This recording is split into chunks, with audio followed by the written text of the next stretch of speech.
Hello everyone, আশা করি তোমরা সবাই খুব ভালো আছো আর আমিও খুব ভালো আছি। আর সকাল সকাল চান করে বেরিয়ে পড়েছিলাম। ওই কাকিমাদের বাড়ির পাশে এক মন্দির আছে, সেখানেই ঠাকুর প্রণাম করতে। সববার আসি, কাকিমা বলতো মন্দিরটার কথা, বাট কোনোবার হয়ে ওঠেনি। ওই যে বলে ঠাকুরের ডাক না পেলে কিছুই হয় না। বিশ্বাস করো, মন্দিরটায় গিয়ে এত ভালো লেগেছে। এটা হচ্ছে মহামায়া মন্দির। এখানে মহামায়া মানে মা দুর্গার এক রূপ পূজিত হয়। আর একটা সুন্দর ব্যাপার, মহামায়ার এক পাশে মা কালী আর এক পাশে সরস্বতী এক জায়গায়। কি ভালো দেখতে লাগছে, তাই না বলো? আর মহামায়ার পাশের মন্দিরেই রয়েছে বাবা মহেশ্বর। যারা মালদায় থাকো তাদের বলবো এই মন্দিরটা একবার দেখে এসো। আইটিআই মোড়ের কাছে এই মন্দির, ভীষণই ভালো লাগবে। আর এইদিকে দেখো বজরঙ্গলি, আর এইদিকে লক্ষ্মী নারায়ণ আর ছোট্ট গোপু রয়েছে। কি যে ভালো লাগছিল বলে বোঝাতে পারবো না। আর এই মহারাজই মা দুর্গার মূর্তি প্রতিষ্ঠিত করেছিলেন। তারপর সেখান থেকে প্রণাম করে ঠাকুরের প্রসাদ খেয়ে বেরিয়ে পড়েছিলাম।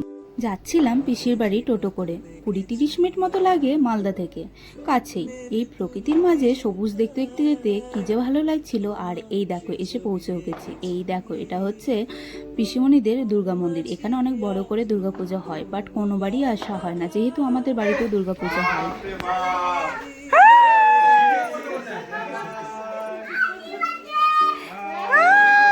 বাবলু বাবলু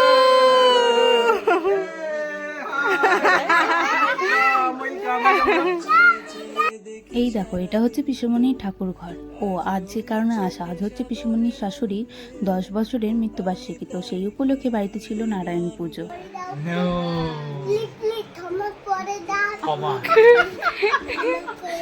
মুখটা এই কচুরি পানের ফুলগুলো দেখতে কিন্তু বেশ, তাই না বলো? বেশ ভালোই লাগছিল দেখতে।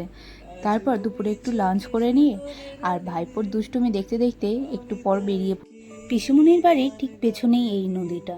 জানো তো, যখন ছোট ছিলাম ঠাকুমা দাদুর সাথে প্রায় আসতাম পিসুমনির বাড়ি। আর এই নদীতেও অনেকবার চানও করেছি। মনে পড়ে যাচ্ছিল সেই পুরনো স্মৃতিগুলো। কি ভালোই না দিনগুলো কাটছিল তখন।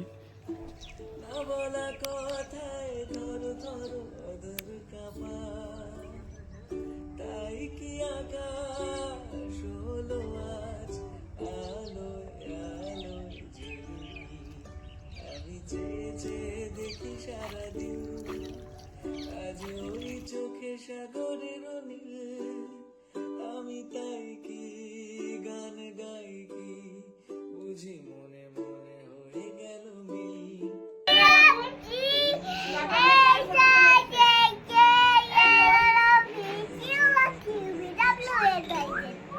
আর জনি জনি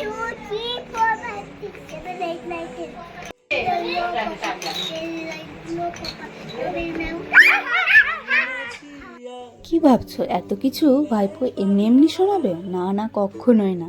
ওকে বলা হয়েছিল চকলেট দেওয়া হবে, তো তাই এত কিছু শোনালো।